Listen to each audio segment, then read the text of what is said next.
చైతన్ గారు, deep sleep లో మనిషి ఉండకపోతే, లేకపోతే అసలు సరిగ్గా నిద్ర, బ్రెయిన్ ఇంకా అవేకెన్ లోనే ఉంటుంది, ఏదేదో ఆలోచిస్తుంది అని అంటారు కదా, అలాంటి వాళ్ళే ఎక్కువ శాతం వెయిట్ గెయిన్ అయ్యే ఛాన్సెస్ ఉంటాయి అంటున్నారు. అది నిజమేనా? ఇప్పుడు ఒక పేషెంట్ మన దగ్గర వచ్చిండు, ఏడికెళ్ళి వచ్చిండు, పూనా నుంచి వచ్చిండు. ఓకే.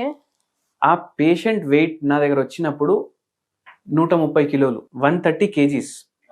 ఆ పేషెంట్ ఏం పని చేస్తాడు నేను చెప్తాను మీకు. బాంబేలో ఒక పెద్ద టెలికాం కంపెనీ సిఇఓకి ఒక పొజిషన్ కిందనే ఆయన పని చేస్తాడు. అండ్ ఏందంటే ఈ పేషెంట్ బాంబేలో ఉంటలేడు, పూణేలో ఉంటుండు. డైలీ అప్ డౌన్ చేస్తాడు. పోవడానికి 3.5 hours, రావడానికి 3.5 hours. ట్రైన్లో పోవాలి, ట్రైన్లో రావాలి. ఇప్పుడు మన దగ్గర కూడా మీరు చూడండి, వరంగల్ నుంచి చాలా మంది అప్ డౌన్ చేస్తారు. అట్లనే ముంబై, పూణేకి కూడా చాలా మంది అప్ డౌన్ చేస్తారు. అయితే అట్లా 7 hours ఓన్లీ ట్రావెలింగ్ లో పోతున్నాయి. మళ్ళా 10 గంటలు పని చేయాలి. ఫ్యామిలీ ఇక్కడ ఎందుకు అంటే ఇక్కడ రెంట్లు తక్కువ ఉన్నాయి. నేను ఆఫీస్ దగ్గర తీసుకోవాలి 2 bedroom అంటే నాకు 1,00,000 రూపాయలు పోతాయి. ఇక్కడ నాకు తక్కువగా అవుతుంది అనేసి, మళ్ళీ పిల్లల స్కూల్ ఇక్కడే, అందరికి అలవాటు అయిపోయింది అనేసి ఆయన అట్లా చేస్తుండు. దాంట్లో ఏమైపోయింది, ఈ పేషెంట్ కి మళ్ళీ ఏజ్ కూడా 32. ఈ పేషెంట్ కి ఇంకా 4 గంటలే నిద్ర, 5 గంటలు నిద్ర అంతే. ఇప్పుడు చాలా మంది ఏమనుకుంటారు, నేను ఫుల్ హార్డ్ వర్క్ చేస్తున్నా, ఇదే ఏజ్ హార్డ్ వర్క్ చేయడానికి. ఇప్పుడు ఏమవుతుంది, అట్లా చేసి చేసి నిద్ర సరిపోదు. అందరు గొప్పగా చెప్పుకుంటారు, నేను 4 గంటలే పడుకుంటున్నా అనేసి, ఫుల్ పని చేస్తున్నా. కానీ ఏమైపోతుంది దీంట్లో, ఇప్పుడు ఈ పేషెంట్ కి నిద్ర కావాలంటే కూడా టైం లేదు, పడుకుందామన్న టైం లేదు. కొందరు ఏం చేస్తారు, ఇట్లా ట్రైన్లో సీట్ దొరికింది అనుకోండి, ఇట్లా సీట్ మీద కూర్చొని పడుకొని ట్రై చేస్తారు ఒక చిన్న న్యాప్ తీసుకోవడానికి. కానీ అది తీసుకోవడం వల్ల కూడా మనకు వెయిట్ పెరుగుతుంది. నిద్ర సరిగా లేదు, కొందరు ఏం చేస్తారు, 4 గంటలు రాత్రి, 2-3 గంటలు మధ్యాహ్నం పడుకుంటారు. అప్పుడు కూడా వెయిట్ పెరుగుతుంది. ఎందుకు పెరుగుతుంది సింపుల్ గా ఎక్స్ప్లెయిన్ చేస్తాను నేను.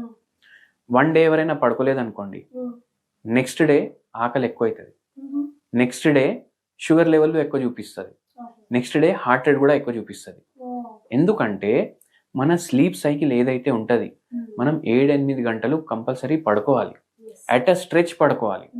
4 గంటలు నైట్, 2 గంటలు మధ్యాహ్నం అని కాదు, అట్ అ స్ట్రెచ్ పడుకోవాలి. 4 స్టేజులు ఉంటాయి స్లీప్లా. అయితే అవి కంప్లీట్ గా అవ్వాలంటే అట్ అ స్ట్రెచే అవుతాయి అవి కంప్లీట్. ఇక్కడ ఏమైంది, ఈ పేషెంట్ కి నిద్ర లేకుండే, నెక్స్ట్ డే నీరసంగా ఉంటుంది. ఇప్పుడు ఫుల్ డే రుద్ది పని చేయాలి కదా, మనకి ఏమైపోతుంది, బాడీకి ఎక్కువ క్యాలరీలు డిమాండ్ చేస్తుంది బాడీ. మంచిగా మనిషి పడుకున్నాడంటే 2 ఇడ్లీలు కూడా సరిపోతాయి. మంచిగా పడుకోలేదు, ఇట్లనే కంటిన్యూ అవుతుందంటే 5 ఇడ్లీలు కూడా తింటాడు. ఈ పేషెంట్ అట్లనే అయింది ఇండైరెక్ట్ గా. ఇప్పుడు నిద్ర సరిపోవట్లేదు, ఎక్కువ క్యాలరీ డిమాండ్ చేస్తుంది, ఎందుకంటే బ్రెయిన్ కూడా పని చేయాలి కదా ఫుల్ డే. ఎక్కువ తినడం స్టార్ట్ చేసింది, అట్లా థైరాయిడ్ ప్రాబ్లం వచ్చేసింది. వెయిట్ ఏమో 130 కిలోలు అయిపోయింది. ఇప్పుడు ఈ పేషెంట్కి మనం అడ్వైస్ ఇచ్చి మందులు స్టార్ట్ చేసి ఆ థైరాయిడ్ వ్యాధి కూడా తగ్గించినాము, వెయిట్ కూడా విదిన్ 1.5 year 1.5 year పడ్డది. 1.5 year పడింది. కానీ 130 నుంచి 82 kgs వచ్చిండు 1.5 year కి. ఎందుకు మనం ర్యాపిడ్ వెయిట్ లాస్ కి కూడా టార్గెట్ చేయొద్దు. ఇప్పుడు జనాలు ఎట్లా, ఒక 2 months వాడతామండి, ఒక 10 కిలోలు తగ్గుతామా అని అడుగుతారు.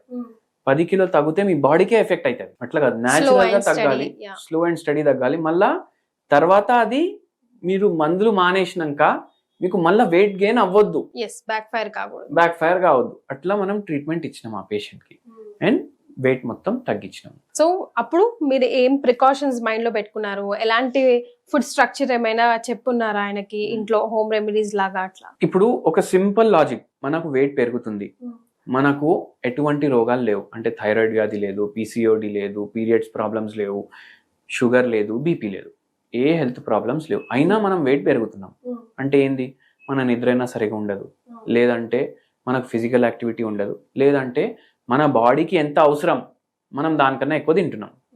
ఇన్పుట్ అవుట్పుట్ సేమ్ ఉంటే మన వెయిట్ స్టాగ్నెంట్ ఉంటుంది. అయితే మనం ఈ పేషెంట్కి ఒకటే లాజిక్ ఇచ్చినాం, మనం ఏ పేషెంట్ వచ్చినా డైట్ డిజైన్ చేసి ఇస్తాం. సింపుల్ డైట్ ఉంటుంది, మీరు ఎట్లాంటి డైట్ తీసుకోవాలి, ఏదైతే మీరు ట్రీట్మెంట్ మానేసినాక కూడా మీరు కంటిన్యూ చేసుకోవచ్చు. ఇప్పుడు డ్రై ఫ్రూట్లు కొనేసి, ఐఎఫ్ చేసి, లేకపోతే కీటో డైట్ చేసి, అట్లా ఎన్ని రోజులు చేస్తాడు మనిషి? 20 రోజులు, 30 రోజులు, 2 నెలలు. సో లైఫ్ స్టైల్లో భాగంగానే ఉండాలి, ఆ చేంజెస్ ఉండాలి. మీరు డైట్ లో కూడా ఎటువంటి వస్తువులు వాడాలంటే మీకు సాటిస్ఫాక్షన్ కూడా ఉండాలి. మీకు రైస్ తినాలనిపిస్తే మీరు రైస్ తినాలి, మీకు రొట్టెలు తినాలనిపిస్తే మీరు రొట్టెలు తినాలి, మీకు స్వీట్ తినాలనిపిస్తే మీరు స్వీట్ తినాలి, కానీ మీరు వెయిట్ పెరగొద్దు.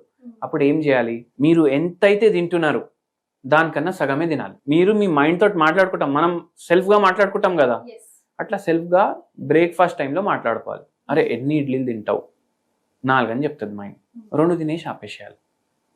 హాఫ్ మీల్ డైట్ అంటారు, అందరు పేషెంట్లకు ఇదే చెప్తాను నేను. అయితే ఏమవుతుంది, మీకు ఏం తినాలనిపిస్తే మీరు అది తింటున్నారు, ఏది అవాయిడ్ చేస్తలేరు, అండ్ బయట ఫుడ్ అవాయిడ్ చేయాలి. ఎందుకు, బయట ఫుడ్లో ఆర్టిఫిషియల్ కలర్లు ఉంటాయి, ఫ్లేవరింగ్ సబ్స్టెన్స్లు ఉంటాయి, ఎసెన్స్లు ఉంటాయి. మీరు ఇంట్లో చేసుకుంటే ఇవన్నీ వేయరు, ప్రేమ ఒకటే వేస్తారు. అయితే ఇంట్లో చేసిన వంటలు చేసుకోండి, ఎంత తినాలనిపిస్తే దానికన్నా సగం తినండి, ఖచ్చితంగా ఏ మనిషి అయినా వెయిట్ తగ్గుతుంది. హోమియోపతి మందులు వేడి అంటారు, ఇది మిత్తా నిజమా? హోమియోపతి మందులు అసలు వేడి చేయవు, ఎందుకంటే హోమియోపతి మందులకి సైడ్ ఎఫెక్ట్లే ఉండవు. కరెక్ట్. హోమియోపతి మందులు వాడడం వల్ల మన ఇమ్యూనిటీ పెరుగుతుంది. ఇప్పుడు హోమియోపతి ఫార్మసీలో పనిచేస్తారు కదా, మన దగ్గర కూడా పిల్లలు పనిచేస్తారు కదా, వాళ్ళకు ఎటువంటి రోగాలు రావు, ఓన్లీ ఫార్మసీలో పనిచేయడం వల్ల. అయితే హోమియోపతికి సైడ్ ఎఫెక్ట్ ఉండదు. ఓకే, వేడి అనే సైడ్ ఎఫెక్ట్ కూడా కాదు, భ్రమ. ఇంకో భ్రమ ఏంటంటే హోమియోపతి మందులు వాడితే ఫస్ట్ పెరుగుతుంది దాని తర్వాత తగ్గుతుంది అని చాలా మంది అంటారు.